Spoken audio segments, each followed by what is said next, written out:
And the Design Leadership is a 12-week course that contains several themes ranging from how to create a team and foster new leaders to the new realms of designers.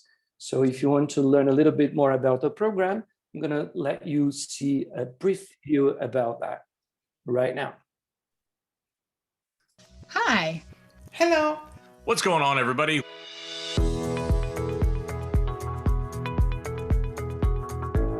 Design Leadership is a program to help you shape your abilities and skills to be an effective leader and helps you to take design higher up within the organization. You will learn through 12 global masterclasses taught by 12 globally renowned design leaders. Throughout the last decades, we have been observing how service design is moving upwards. And now more than ever, we need new tools and new leadership. And 12 regional workshops where you will connect and network within your region, learn from local leaders, and practice your design leadership.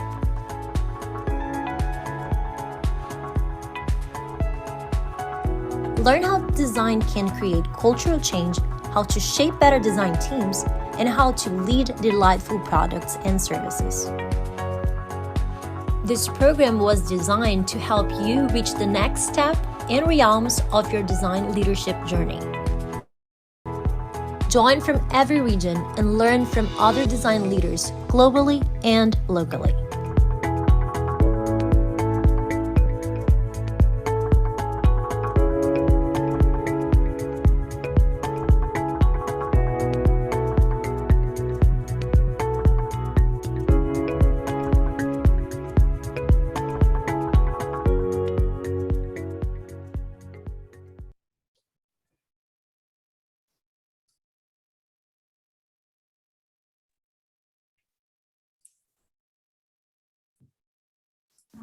Ronaldo, I think you might be muted.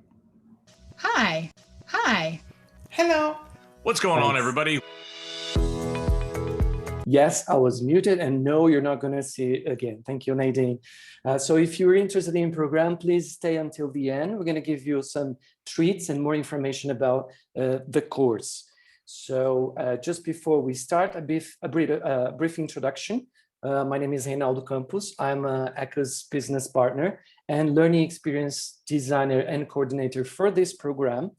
I have been working with ECHOs for 6 years now, and I'm passionate about human development, human connections, empathy, and things of the like. And together with me today, we have Nadine Foyk. She is our North America ambassador, and she'll be leading this discussion with our guests. Nadine is Director of Insights and Innovation at Desklight, and she defines herself as a creative problem solver and facilitator with a passion for visualizing and optimizing systems and experiences towards sustainable social impact and innovation. And I quite like this quote here. She loves exploring the new and unfamiliar, whether it's through the people, objects, environments, or ideas she encounters. I'm going to be passing very soon to Nadine, and she's going to be able to introduce herself and talk a bit more about herself. About ECHOS, we are an independent global innovation lab founded in Brazil, totally independent and driven by design. Everything we do, think, is driven by design. We're passionate about design, and we're divided in 3 main business units: School of Design Thinking, Innovation Projects, and ECHOS Ventures. Through innovation projects, we help businesses create value and innovate for good through the lenses of design. And in the School of Design Thinking, we help people and organizations master the innovation mindset, skills, and tools. We are present in 3 parts of the world. We have offices in 3 parts of the world, in Brazil, in Portugal, and Australia, but we operate globally. These are some of the numbers that are part of our track record. We have had over 35,000 professionals at our campus courses, over 70,000 professionals at our online courses, and we have developed more than 100 projects since 2011, when ECHOS started We're also very proud to be part of the Global Design Thinking Alliance, which was founded by the Hasso-Plattner Institute in Potsdam, Germany, and is made of more than 15 institutions, academic institutions, who are responsible for raising the bar in design research and practice. So this was the brief introduction. Just a quick reminder for you guys to keep your microphones on mute. You can leave your cameras on if you want, right? And just to get us inspired, I would like to share with you a quote by the Canadian author, designer, and innovator Bruce Mau, who has given us the privilege of giving an interview in our podcast, Desired. I'm going to share the link with you in a minute. So Bruce Mau says the following about leadership in design. To lead is to envision the future and then systematically work to realize the vision. That is exactly what designers at their best are doing every day. Leadership and design are both processes of social influence that aim to manifest a vision of what is possible. Amazing, Bruce Mau. We love you. All right, so Nadine Foyk, it's time for you to take the floor. Thank you very much for conducting this beautiful chat. Over to you, and I'll shut up now. Guys, from the audience, if you have questions, please leave them in the chat, and I'll be taking your questions to our guests and panelists. Nadine, over to you. Thank you, Leonardo. What a great introduction. Yeah, and thank you to the ECHOS team for allowing me to bring together these fabulous and brilliant design leaders. Just a really quick note on myself, and I will be really quick here because I really want us to focus on conversation and Erin, Lauren, and Greg, who I've invited here. But just speaking towards my own design leadership background, so I don't have a formal training whatsoever.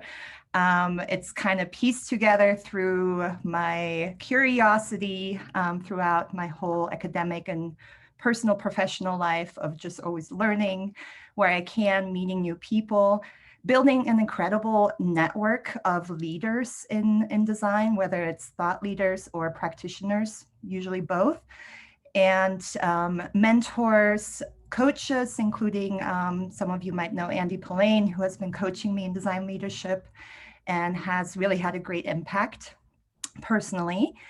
And yeah, and of course this program as well, where I get to be an ambassador and really speak towards what it means to be a design leader. And again, you know, kind of bring together these kind of conversations so that others might also partake and learn together. So on that note, for our conversation today, I've invited 3 leaders in design who I personally have been inspired by. And these 3 really bring a variety of thought leadership and applied practice of what it means to be a design leader today. And that is based really on the unique experiences, backgrounds, and organizational contexts. So I really tried to bring some different voices into this conversation today. They might agree on some things, they might disagree or build on each other in other ways. So yeah, really excited about that. But just to let you know a little bit about who is in the room. So we have Erin Huizinga, and she is the co-founder and head of design at Desklight, where I just joined. So I'm really excited to have you here. And Desklight designs transformative learning experiences by partnering with organizational and institutional leaders.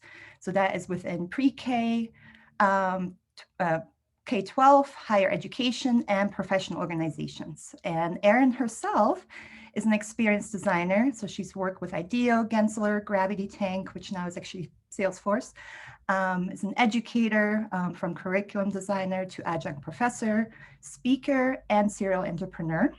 So fabulous woman person over here. Lauren Peters is Senior Director of Creative Strategy at Salesforce. And Salesforce you might have heard of, but in case you haven't, it brings together companies and customers through their customer relationship management platform. So their CRM and much, much more, which Lauren is part of, and that she leads brand efforts that are dedicated to developing and promoting the Salesforce design community, content, and the theory and practice of relationship design. She also is, sorry, I said I'll keep it short, but she also nicest intro, thank you. She also is chair of board of directors at Catapult Design, where I was very fortunate to be part of for a few years, which is a nonprofit design consultancy. And she is helping launch a toolkit for CO2 sequestration called climatepositivedesign.com. And last but definitely not least is Greg Lacloufi. And he is global head of strategic design at Slalom. And Slalom, as you might already know, is a consulting firm focused on strategy, technology, and business transformation. And in his position, he provides leadership, best practices, research, and support and training for the entire organization on strategic design, service design, and product strategy. He also is, and this is the last piece I'll be sharing, and then we can jump right into the conversation. But just to give you a little more context, he's also head of North America Service Design Network, where he really supports the vision of the organization through putting together webinars and really promoting the community of service design and strategic design. With that, let's jump into conversation. And I would like to jump right into the most fundamental question I think we have here, which is, what do we mean when we say design leadership? We keep talking about it, we keep bringing it up, but what is it? And how is it different or similar to traditional leadership in an organization? And with that, I'll kick it over to you, Greg, and then Aaron and Lauren, please feel free to build on Greg or poke at him a little bit if you feel inclined to do so.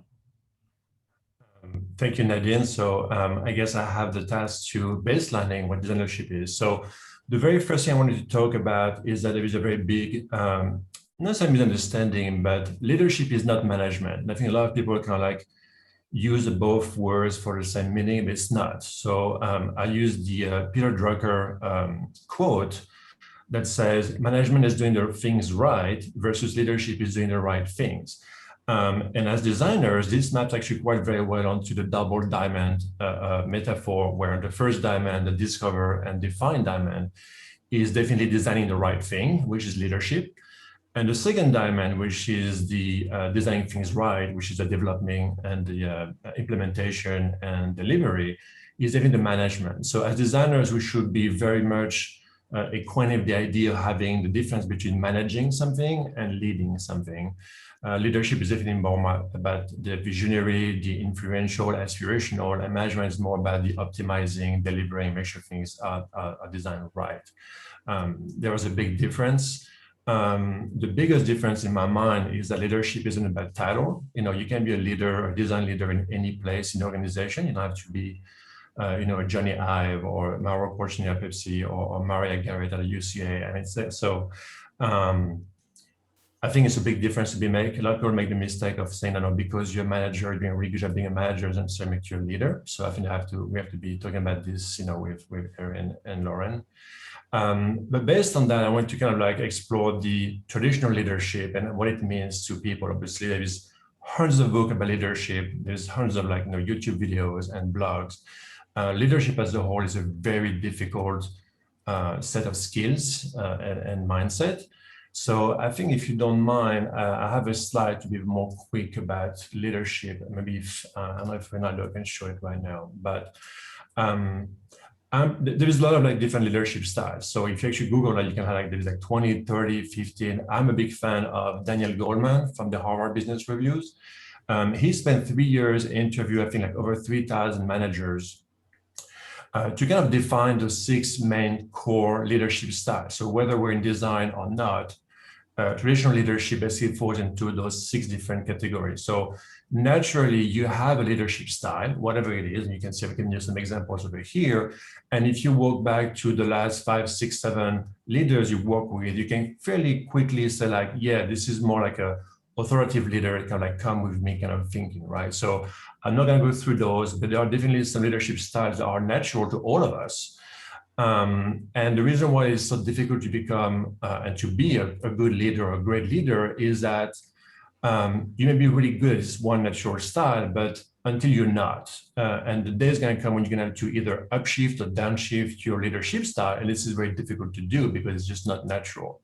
And we've all been around leaders who are excellent at doing this. They can actually go and be more like authoritative and just put their foot down and kind of like, this is the way it's supposed to go.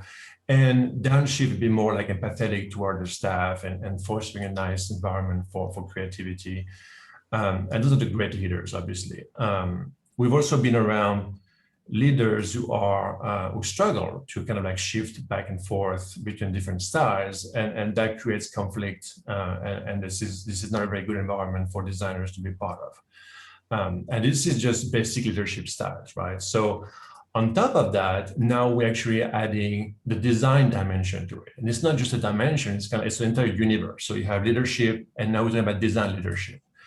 And there are basically two different tracks to become a design leader. And I'm going to assume the three of us here come from design, which is the first track. So you go through the design class, different design school, art school, whatever your design background is, and you basically work your way through design. So you become a designer, an art director, a creative director, and over the time, through the position in your careers, you start managing 2 people, 4 people, 10 people, 30 people, and eventually you get to a managing position, which is thought that management is different leadership. And then you end up as a leader, as a design leader. The problem here is that we don't have any formal training in management. You can read a couple of books and get a couple of classes. You can be volunteered by your organization to take some classes to become a better manager. But really, we've learned on the job, right? So the past 20, 30 years, we have learned how to manage people, but we don't really have any formal training into leadership and management. That's really a problem for some of us who are strong, really raw, talented designers. But managing people isn't something we either care to do or are good to do, or we just necessarily want to do it, but we're just doing it. The second track is coming from management and leadership. So we have a lot of people who are coming from research, product, IT, marketing, and again, through multiple mergers, acquisitions, reorgs, they end up having a design group report to them. The good thing is that they have excellent management skills. Now, they actually went through like business school or management school, and they're really good managers and leaders.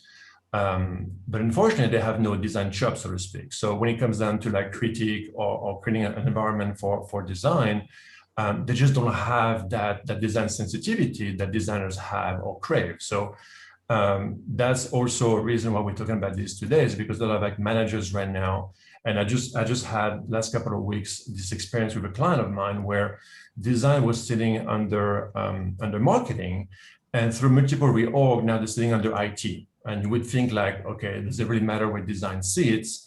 It doesn't really matter because they're professionals and they do a really great job, and wherever this sits is really a huge deal. But it is, because now they are reporting to the IT organization, which are great, but they are dealing with like multiple level of managements who are just not design educated. They just don't really understand design. They don't understand designers. They're just lovely people, but it's really hard for them to have a point of view of, something as simple as like a button, right? Should we make this button blue or red? They just don't really have the background, the formal training in design to provide that kind of feedback. And that's a problem for designers who actually crave feedback, right? We cannot do our job without kind of like this iterative state and validation state.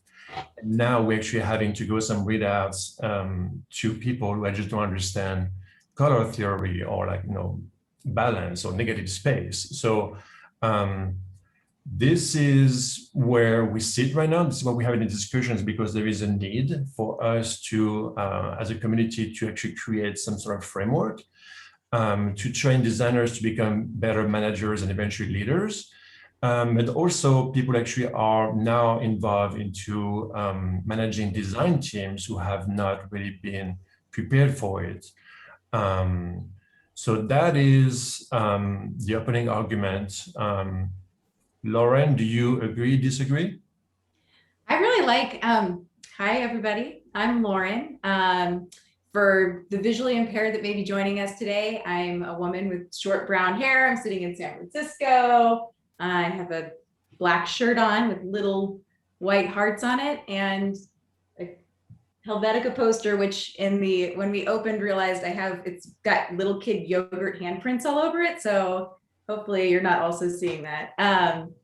So yeah, Greg, I love the way that you distinguished management from leadership. I feel like that's that, the way that you first described it, I was like, oh, actually that was a great description. So thank you for adding that. When I was thinking about this question as Nadine posed it, and by the way, Nadine, thank you so much for inviting us all here today. I was thinking what this team, like all the people that are on this call, like what is happening here that is new and different? Because we've seen the emergence of design as a strategic lever being used more and more in business.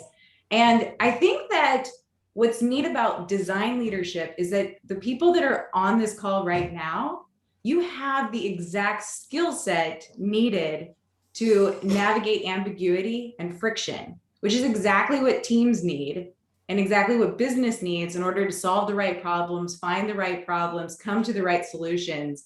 And I think that that's why design leaders are being more looked to in business to help figure out. I mean, we're in a weird time. Business is changing quickly. The world is changing quickly after it shut down for a year, and now all the systems are coming back online. So I think the difference between design leadership is that we know design process and that we can start to guide people towards the right solution and use our skills for design. What do you think, Erin? And Greg as well. And just because we have a couple of questions to get through. Erin, please do build on that, but maybe also tie in a little bit of thinking on what skills are perhaps the most critical as a design leader to have. I know you mentioned like maybe there's like top 5 that we can look at. And then how might it be different, similar to that of a designer? So some of the things that Greg and Lauren just spoke towards as well, like it's not just leadership, it's design leadership. So what does that mean? Yeah, take it away, Sure. Erin. Sure. Hi, everybody. Nice to see you all here. Welcome, and thanks for being here. Yeah, just to sort of build on what Lauren and Greg had said, I think for me, why does it matter? Why do I think it matters personally in terms of design leadership?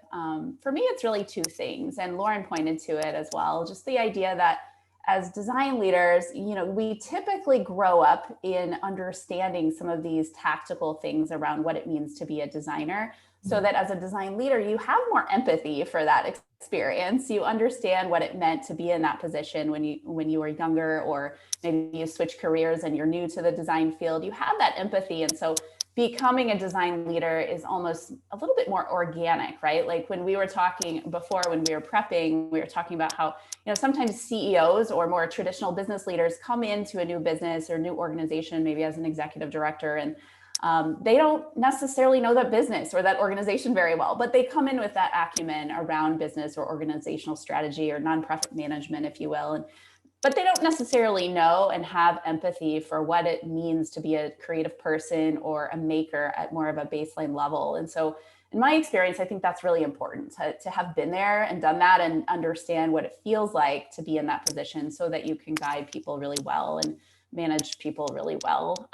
So that to me is really important. And then also just this idea of being able as a design leader to advise and sort of get out of the way, if you will, right? Like that idea of really elevating from the bottom up rather than a more traditional top-down mentality. And so I think, Greg, that's kind of what you're pointing to as well with that understanding of management versus leadership. Management is typically more implementation focused and a bit more of a top-down mentality, especially if people are coming from perhaps more traditional business schools and raising up through that. And I think designers, we come to it from, I have this desire to advise well, inspire from the ground up, and then allow brilliant people to do their thing and shine and do their best work.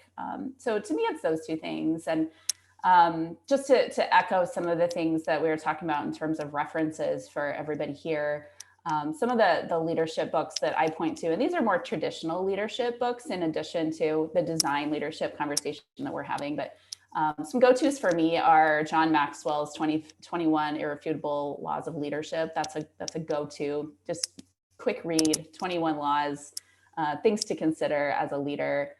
Good to Great, of course, by Jim Collins, and then The Practice, which is from Seth Godin. That one is in particular is about leadership, but also on shipping creative work. So of course, his stuff is a little bit more focused on creative people in general. So those are my three go-to. And so when Nadine talked about, what are some of these, critical skills for a design leader more holistically, as we talk about, is there, a formula, or do we just sort of make it up as we go? Inspired by other authors and also things that I've learned along the way. As Nadine said, there's 5 things that really rise to the top for me. And I think about these as sort of personal rituals, if you will, as I think about guiding and leading a firm. So the first one to me is navigation, just this idea, like I'm saying, about setting a direction and working through that murky subjectivity, if you will, especially around human-centered design and systems design, right? There's always this sort of fuzzy front end of unknown. And so I think a good design leader is totally comfortable with that and understands that as a process, and they're brave in that unknown place, and they can guide others and mentor others through that. The second piece to me is empowering people. So how do you empower people to do their best work and be a great mentor and teacher along the way? So I think a design leader is not just a maker and, historic maker turned leader, but also somebody who's really good at teaching and mentoring and has that understanding of how to help people with that. And then the third one is follow through, always doing what you say you will do. I think that's a sign of a good leader and a design leader, in that you will follow through. People can trust you. That's how you build trust among your cohort, among your team, in order to make sure that they know they can trust that you will always do what you say you will do and follow through. The fourth one is honesty. So you're good and honest through that failure. You're willing to admit when you're failing forward. You're good at self-reflection and continuous self-improvement, and you're honest and transparent about that stuff, right? Like there's not a discrepancy between, oh, I'm the leader, I can't share that, but you do share that. You're willing to open yourself up and talk that through, because people can learn from those mistakes. And your honesty to talk about, wow, I just learned that the hard way. Well, why not pass that along to your team and help them learn that as well? And then the fifth one is transparent connectors. So the freeness of being able to connect people, refer people in a way that's meaningful. And so in my experience, the strongest design leaders that we all respect and admire are really good connectors and networkers, willing to make those, pass the baton and make those referrals as freely as they can. So, Erin, I completely agree with you, and everything you just described there are what I call soft skills that are so incredibly hard to learn and to teach. So I agree with you 100%. Those are the skills that we need as leaders. But now let's talk about formal training. So this is a new thing, right? There's actually now some schools that offers masters in design management, not leadership. And you can see, like, I personally have a hard time, understanding the thinking behind the classes, because what they teach, I'm not going to tell you who it is, but they basically teach design, chaos and complexity, financial reporting and analysis, applied theory of design, sustainable practices in design. So all those great classes, but none of them are soft skills. Those are all hard skills that people are going to go through like a master, and they're going to learn those really incredible skill set, but none of them map over what you just discussed, which is like empathy, honesty, transparency. So I think that we probably will have eventually a challenge. We're going to have this new batch of leaders who actually were formally trained in leadership or management, and they're going to hit the marketplace with those really solid hard skills, but they're still going to be lacking what you just described, like very basic, like transparency. They haven't been told or taught how to do that. So how do we reconcile the fact that schools are not teaching design management, maybe necessarily all the right skills? Mm-hmm. Yeah, I've taught in several design graduate programs, and I understand that. I see that. I think that the best students that come out of those programs ask those hard questions to develop those soft skills as well as the hard skills. And, oftentimes its methodologies, its understandings of advanced methods that link back to some of the things that maybe they learned in undergrad as more of a pure maker sort of curriculum. But for example, teaching at Institute of Design at IIT here in Chicago, many of the students wanted to understand a little bit more about facilitation techniques, right? That I would say is also a bit of a soft skill, maybe a little bit of a hard skill, but mostly read the room. How do you really understand what people are thinking and feeling? How do you understand your audience before you come into the room? Some of those things that they would question and said, we really want that kind of course, or at least that kind of mentorship as part of this design leadership program. So I think it's a yes and thing. It's maybe a bit of both, right? Where if schools are promising a design leadership capacity, of course they need to know that they're adding more value above and beyond the undergrad experience, or even the on-the-job experience that they might be coming to the graduate program from. But also that empathy and understanding that, if you're promising design leadership, you also need to be offering that mentorship around some of the soft skills as well. So Lauren, in your teams, you actually have some really good designers that come to you and you have to form them, train them, nurture them. Is that something that we can do as leaders, kind of like impart empathy and those soft skills? It's up to us if the schools have failed to deliver that? I don't actually know that. I mean, I think school curriculum continues to evolve to meet the growing needs, and designers are at the moment starting to think about sustainability and inclusion and accessibility and ethics and making equitable systems. And all of those things are going to require being broken down into elements that can be learned and then mastered. And those elements end up being some of these soft skills. I would argue that no one has really gotten to the point that they've tried to break down the different elements of soft skills in order to teach them. For example, just this week, I learned how to introduce myself to a vision impaired person. So I thought I would try it. This is the first time I've tried it, but it never, honestly, it just didn't occur to me. But as soon as I was taught that, I was like, oh, that's an inclusive practice that was super easy to do. So I think that, as there's demand for more soft skills, designers, being the clever and creative people they are, will figure out how to break down those elements to teach and master. Yeah, and I think building on that, it sounds like a lot of what we're talking about is that combination of what you can teach and what you really need to experience or really gain through experience and mentorship, right? I'm thinking about my own design leadership coaching with Andy. It really is like, yeah, he taught me how to, put together a Kanban, things like that, like really simple things to organize my life. But it really is like talking through, okay, what am I currently doing? Where are my pain points? So things are on a very personal level too. And, to your earlier point, Greg, in terms of like, what is your leadership style? Like, we don't all have the same style, right? So there is that combination of figuring out, yes, we do need more kind of more of a format or like initial practice that we can teach, but then what are kind of the things that we can individually kind of figure out for ourselves? So kind of that, like, how much is standardized, how much is like personalized. But yeah, please continue. I would love to hear more on, and Lauren, you spoke to us a little bit, but if you want to continue on that or someone else want to pick it up. Well, I just want to add up to what you just said there. Oh, go for it. It's the danger of having this kind of like golden standard, or kind of like this, pre-made box checking. I know there are books about leadership, so it's a danger of kind of like losing the individual in the process, right? So I have a lot of people on my team who are extrovert, introvert, and so on and so forth, right?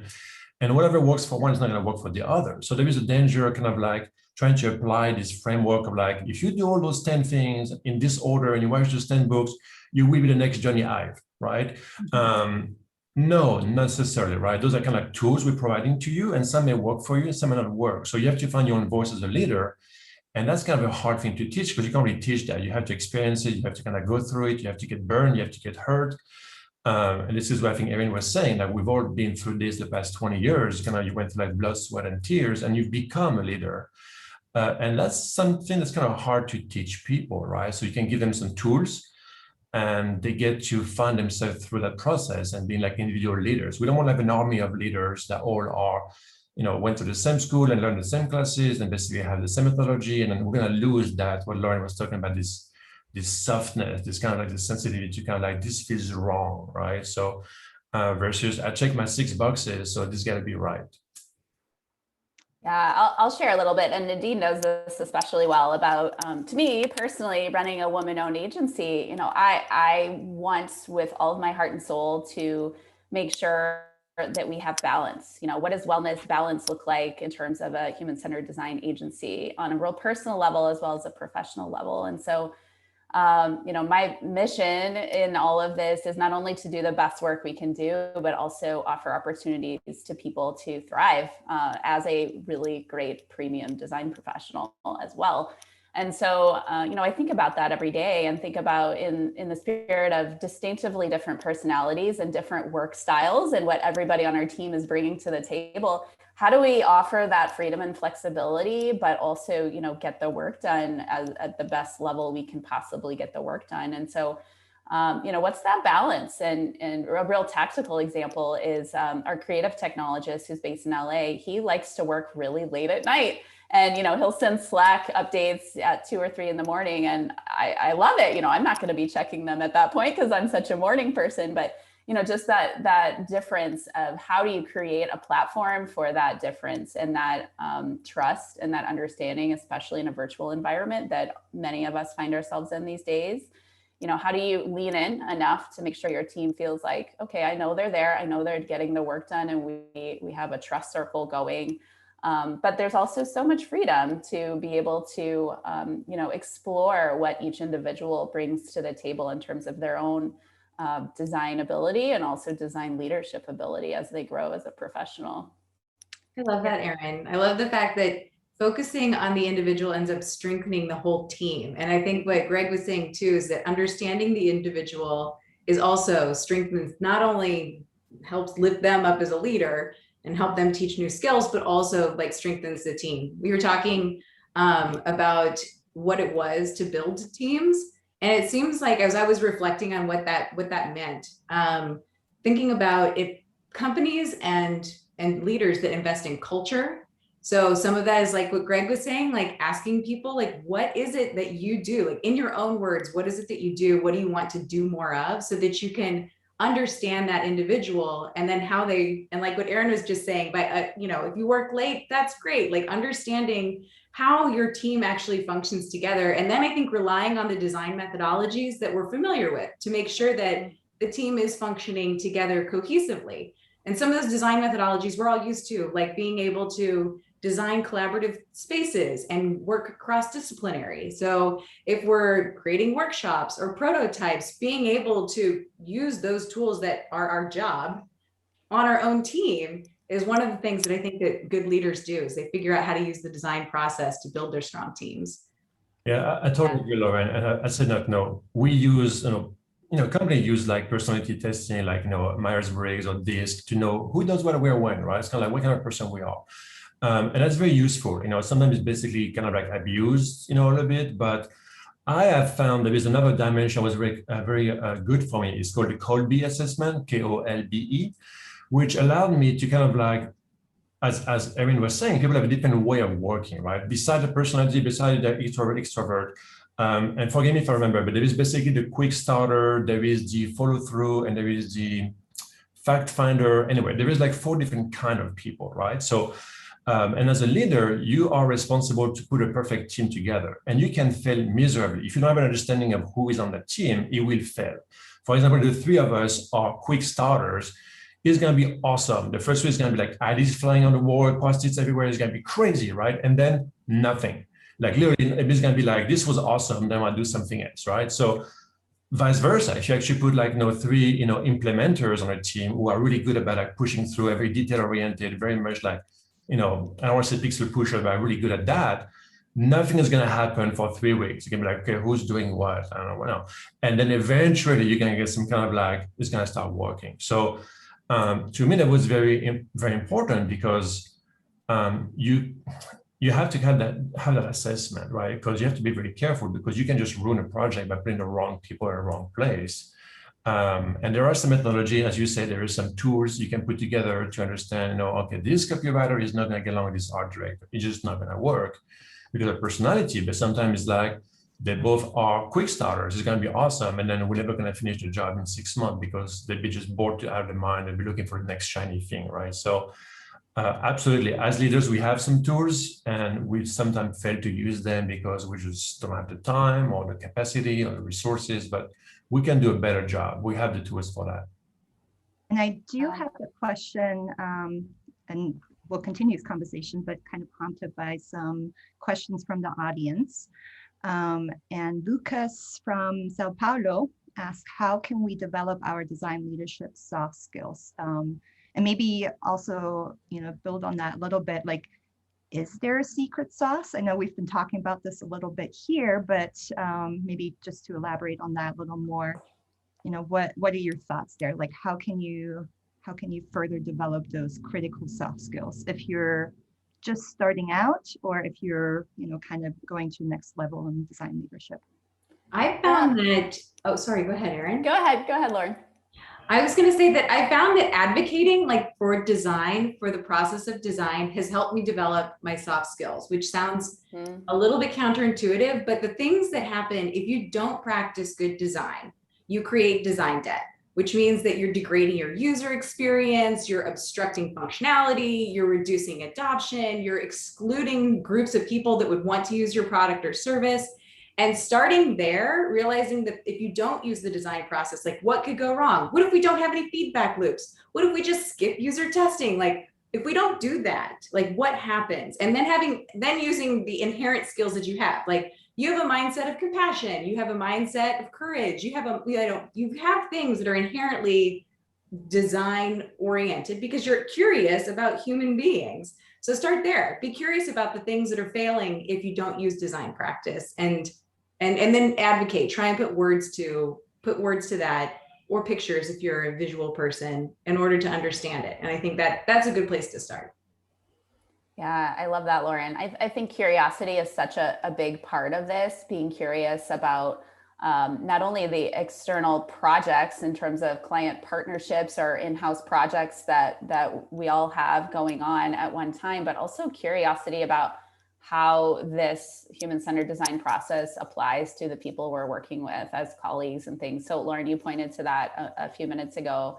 I think to answer Lucas's question too, I think they go together, right? Where, how do we practice our soft skills? How do we get more opportunities to do that? I'm thinking about a project we've been working with Bloomberg Philanthropies on these last few months, continually pointing out to city teams that, like, through this curriculum, through this process of learning how to use these innovation methods, these techniques, you can also use these techniques for running a meeting. Like, how do we really, pull off certain methodologies from the overall HCD process and say, just because you know this process, think about how you might facilitate a meeting differently and how you might invite feedback in that meeting rather than just lecturing at everybody for 20 minutes and then offering Q&A. What could we change about how we structure a short meeting as more of a workshop and invite that participation? Just those small interventions can be so powerful for overall culture building and becoming that leader and really, offering more from your leadership ability. But also it's a great way to practice and be able to, lean into those techniques we all have personally in order to, make sure that everyone feels heard and culture building occurs. You offer more voices, hence a better, stronger point of view over time, even from the internal perspective. So I think it's a very tough question because soft skills are by nature hard to scale up and to teach. So one of the key skills for designers is empathy, right? So if you don't have empathy, you can have a really hard time designing for other people in nature. I have met people through my career who have very little empathy. They just, the way they were brought up, their cultural background, whatever it is, they just have a really difficult time empathizing with other people. Whereas some other people have a very high EQ, like emotional intelligence, they have off the chart. They can easily empathize, maybe too much, to other people. So how do you teach that? It's difficult because, you either have it or you don't. You can probably kind of make it better, but it's kind of hard to do it. I just recently hired, I think 8 or 9 people, and none of them were based on their hard skills or their portfolio or their resume. I mean, they definitely had what it took, But critical thinking, resourcefulness, being able to think on your feet, those are the soft skills that are so hard to put on the resume, but they do matter because you're going to be in a position one day where things are not going to work. The tools you had, the methods you had, the plan you had is going to fail you, and you're going to have to come up with like a new plan. And that's a soft skill. The critical thinking is just such a hard thing to teach people because, again, you either are equipped with it through your upbringing, but it's something that it's a struggle for me to teach, the younger designers who come out of school and now you do some mentoring and you realize that that person gets it. She's going to be an awesome leader. She can design, she can do all those things. And then some others kind of like, they're going to be good tacticians. They're going to be good craftsmen. They're going to be really awesome at designing stuff, but they're going to have a very difficult time just elevating themselves into projecting themselves into that space. So it's a tough question. I don't know how you can teach soft skills. I have a question, Greg, for you. If someone is great is terrible at empathy, but they have other skills, do you think it's possible to compensate? Like, what if I'm an amazing observer? Can I observe things even if I'm not feeling empathetic? Do you think people can recognize what strengths they have and see if they can turn that same lens to get better at things that they're just not good at? Yeah, I think that's why the assessment is critical. You have to embrace your weaknesses, right? It's not your own weakness. Like, I'm a really good observer, therefore I'm going to know this. I'm going to make sure you're on a team with somebody that's actually not an observer. So the two of you can mesh and complement each other. So, but you have to embrace those issues you have. Like if you don't have empathy and you're okay with that, without being like a psychopath, which could be an issue. But if you don't have empathy, it's okay. There's something for you to contribute to, and you can add value somewhere that is just not empathy driven. You may be this awesome designer that has some stuff, but I think that forcing somebody to go back to like the framework, forcing people into like a square or a box is an issue. And I think a lot of books right now actually do that. If you do those 10 things, you will be a design leader. It's kind of like, that may make you a horrible design leader because you're going to become somebody else. And we don't want that. We want them to be who they are and be better at who they are. And if you're an introvert, there is some books about introverts make better leaders than extroverts, which is something kind of like counterintuitive in our society, where we look up to like this charismatic leading person who are, historically those great leaders, but there is some people who think that it actually may be a mistake. Introverts may actually be better leaders because they think through stuff, and there's a very different way of, cognitive load is different for introverts, right? So I think it takes a village. It's kind of, you have to be able to know who's on your team and who's the best person for the job, and just go with that. Yeah, absolutely agree. And I wanted to bring one more question from the audience. We just have about 5 more minutes here until wrap up. So Julia, Julia from Sao Paulo. We got a lot of Brazilians here in the room, not surprisingly perhaps. But what were the hardest challenges you had when you became a leader? Really good question here as well. And how did you overcome it? I'd be happy to start. The first time I thought that I became a leader, I was not actually in a leadership position, which both Erin and Greg have mentioned. But I had to have influence on a situation, but I had absolutely no power in order to implement that influence. So a lot of that was just trust building, understanding the people that were around me, or finding ways to relate to them so that they were more open to hearing my perspective and acknowledging their perspective. So that's how that was a huge challenge, and that's how I overcame it. Thank you, Lauren. I guess I can go next. I think my biggest hurdle that I've actually conquered was delegating. I had a really, really difficult time giving my job to somebody who would take twice as long and half as good. It was difficult. I had to go back at night in my old agency and fix stuff because I just wouldn't go to sleep. It was hard. It was hard to kind of hand over what you're really good at, what you've been doing. You're an excellent craftsman for the past 10, 15, 20 years. You become excellent at that, and then you no longer doing that.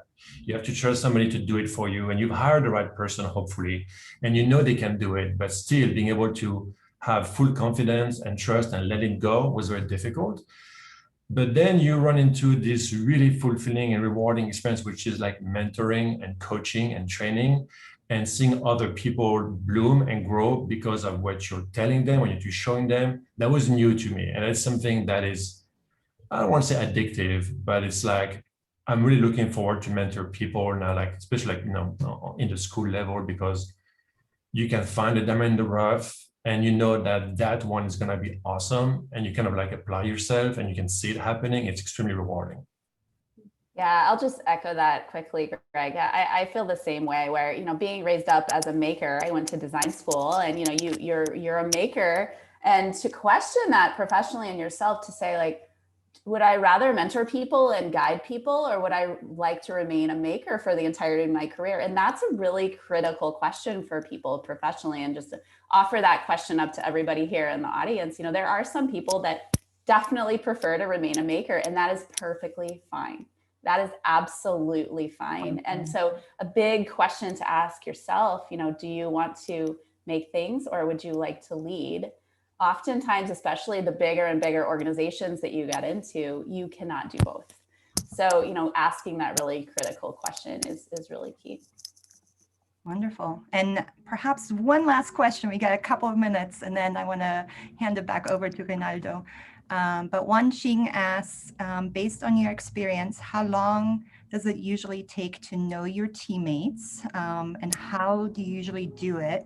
And how do you further build trust? So this is kind of going back to that question around the team, and what you already spoke towards a little bit. But yeah, to dive into that, especially when you perhaps think that there might be some biases about you as a leader.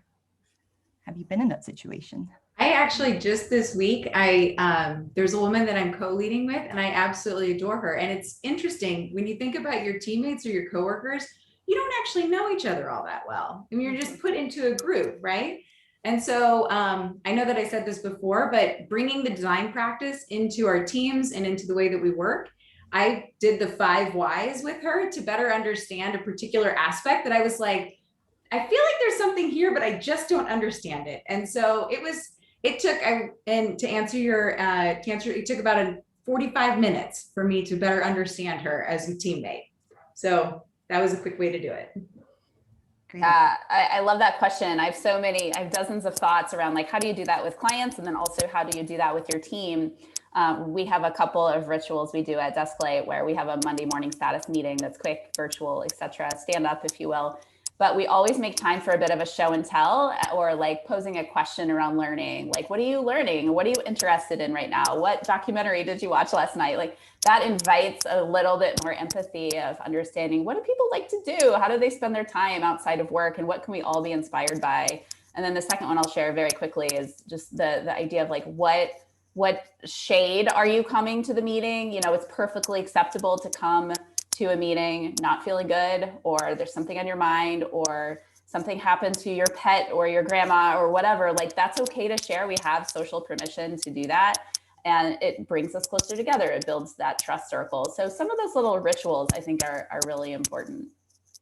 Yeah, I would say to again, there is some tools out there, like as an agency where you get everybody in a room and we're like 30 people and we all do together this. It wasn't a Myers-Briggs, it was something like the Myers-Briggs. And we all found out from each other, like, oh, you're an introvert. I had no idea, because you kind of look like an extrovert to me, and stuff like that is really useful, because then you get to go back to those people. It's like, I had no idea you are like ENFJ or whatever, because that means this and that, so this and that. It can be extreme. So I don't think it's a big secret, but like at Capital One, for example, they all carry on their ID badge their personality test. I don't know which one they have, I don't know if it's DISC or whatever, but on the ID badge, if you're in an elevator with somebody, you can see on their badge who they are. They have this kind of like 5-star diagram. You can see if they're introvert, extrovert, or whatever they have. And I was kind of like, that's kind of odd. I mean, it's kind of like, it's interesting, but like, why not? This guy in front of me, I know I probably would rather not make a joke with him, in the elevator, because he probably would not get it or not want to be, involved in that. But I thought it was very interesting. You kind of like share like this self-exposure, like kind of like have a teacher's like, I'm an extrovert, or I'm an introvert, leave me alone.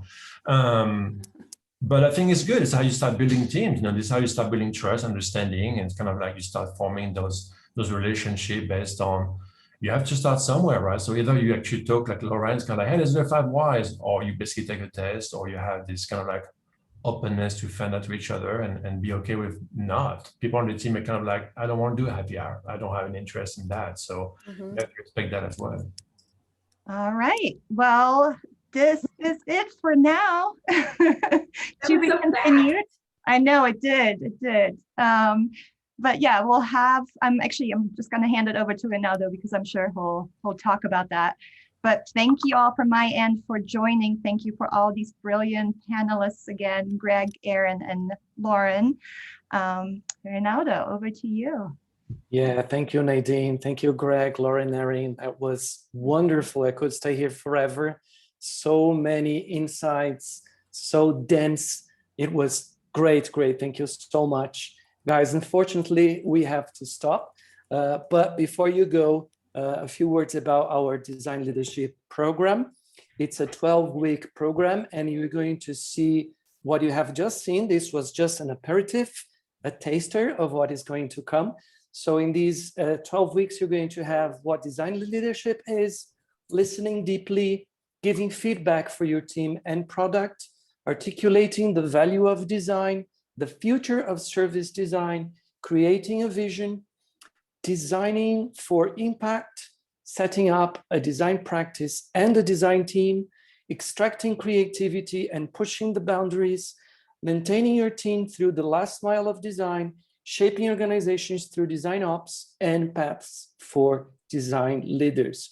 All of this is going to be taught by a super team of designers, global leaders, starring Birgit Mager from the Service Design Network, Michael Tam, Global Associate Design Director at IBM iX, Peter Merholtz from Adaptive Path, Stephen Gates from Omnichannel and Product Design at WW and host of the Crazy One podcast, Erin Kazali from Automatic, Indy Young, also from Adaptive Path, Phil Balagatas from the Design Futures Initiative, and Natalia Schweck, creative director at Huge. And you're going also to have a very special North America track that is going to be led by our captain, Nadine Foyk, who has moderated this discussion here today. Also, Koji Pereira from Lyft, Deborah Alden, she's a partner for Principled Organizations, and Melanie Call, Senior Leader in Design Facilitation and Partnerships for Impact. This is a program that is going to start on July the 12th, and it's going to run until September the 29th. And you're going to have global masterclasses that run from all over the world. So they are going to be on Mondays between 6 a.m. and 7 p.m. New York time, because the leaders will be joining us from different parts of the world. So the time zone will vary. And you can participate live or watch it recorded. The sessions are going to last between 90 to 120 minutes. And also you have the North America workshops every Wednesday at 8 p.m. New York time. And these are going to be very practical, hands-on sessions, and they're going to last 3 hours. So this is an exclusive course for design and innovation leaders. Join us. I'm going to share with you the link for the course. And there is also this treat for you. If you want to download our ebook, it's free. You can use this QR code on your screen. And also, if you're thinking about joining us in the program, we have a code here for you. There it is, 20% off. It's a special code for everybody who's been joining the fire sessions. So you can use also the QR code, or you can write Luna. Luna, she's here in the room as well. Hi, Luna. She's our advisor for the course. So if you have any further questions, you can talk to her. Here's her email, right?